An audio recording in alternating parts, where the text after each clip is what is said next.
एक समय की बात है। एक राज्य में एक प्रतापी राजा राज करता था।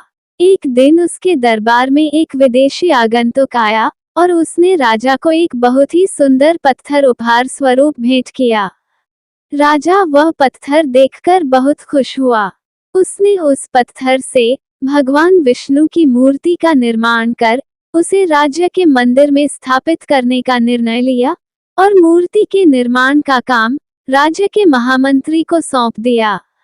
महामंत्री गांव के सर्वश्रेष्ठ मूर्तिकार के पास गया और उसे वो पत्थर देते हुए बोला, महाराज मंदिर में भगवान विष्णु की मूर्ति स्थापित करना चाहते हैं। 7 दिन के अंदर इस पत्थर से भगवान विष्णु की मूर्ति तैयार करके राजमहल पहुंचा देना। इसके लिए तुम्हें 50 स्वर्ण मुद्राएं दी जाएंगी।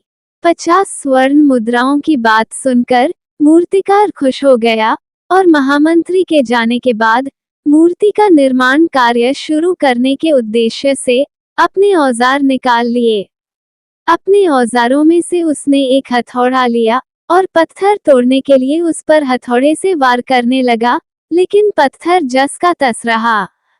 मूर्तिकार ने हथौड़े के कई वार पत्थर पर किए, लेकिन पत्थर नहीं टूटा।